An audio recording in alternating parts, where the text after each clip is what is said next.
ചേട്ടാ, നിങ്ങൾ ഇത് എന്തോന്ന് പരിപാടി കാണിക്കുന്നത്? അവിടെ പാർട്ടി സ്റ്റാർട്ട് ചെയ്തു, ഒന്ന് വരാൻ പറ്റുമോ? എടാ, അമ്മ എന്തിനാ ആഘോഷങ്ങളൊന്നും വേണ്ടെന്ന് വാശി പിടിച്ചെന്ന് നിനക്കറിയോ? അമ്മയുടെ സ്വീകരണത്തിനും ക്രിസ്മസ് ആഘോഷങ്ങൾക്കും മാറ്റി വെച്ചിരുന്നില്ലേ സംഭാവനകൾ ഫുള്ള്? അത് ഫുള്ള് വയനാട് ദുരന്തം നടന്നില്ലേ? അവിടെ വീടില്ലാത്തവർക്കും മരിച്ചുപോയവർക്കുമായിട്ട് കൊടുക്കാൻ പറഞ്ഞ അമ്മ. ചേട്ടൻ ഇപ്പൊ വിളിച്ചു പറഞ്ഞത് ആരാ? ക്ലബിൽ നിന്ന് ഇപ്പൊ വിളിച്ചിരുന്നെ. വെറുതെ അല്ല അമ്മ ഇത്രയും വാശി കാണിച്ചിരുന്നത്. നമ്മൾ ഈ ആഘോഷങ്ങൾക്ക് വേണ്ടി കളയുന്ന പൈസയൊക്കെ ഒന്ന് വയനാടിന് വേണ്ടി മാറ്റിവെച്ചാൽ തന്നെ എത്ര കുടുംബങ്ങൾ സേഫ് ആവുമല്ലേ ചേട്ടാ? നീ അവരെല്ലാരും വിളി, നമുക്ക് പോയി അമ്മ എത്രയും പെട്ടെന്ന് കാണും.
വന്നോ? നിങ്ങളെല്ലാവരും വന്നിട്ട് ക്രിസ്മസ് ആഘോഷിക്കാൻ നോക്കിയിരിക്കട്ടെ. വാ വാ വാ.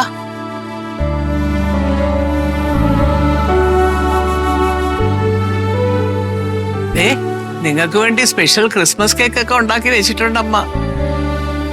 എടാ, നിങ്ങളോടൊപ്പം അല്ലാതെ ഞാൻ പിന്നെ വേറെ ആരുടെ കൂടാണ് ക്രിസ്മസ് ഒക്കെ ആഘോഷിക്കുന്നേ?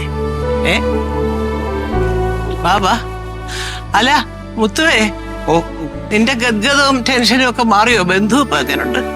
അത് ഞാൻ ഒന്നും പറയണ്ട, എനിക്കെല്ലാം മനസ്സിലായി. കേറി വാ.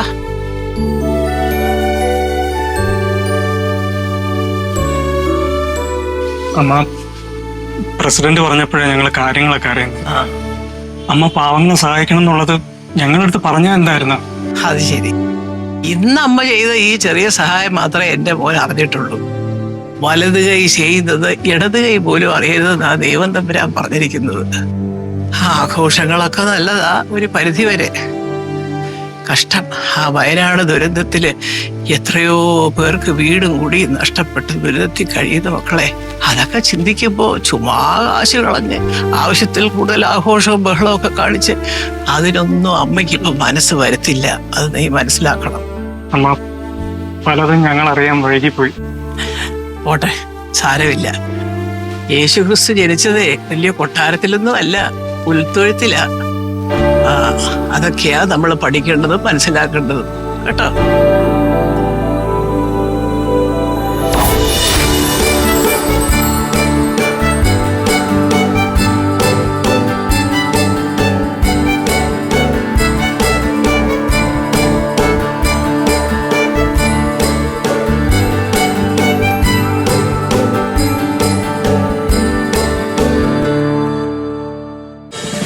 ഫ്ലവേഴ്സ് ഒരുക്കുന്ന കാഴ്ച വസന്തം യൂട്യൂബിൽ പ്രേക്ഷകർക്ക് ലൈവായി കാണാം.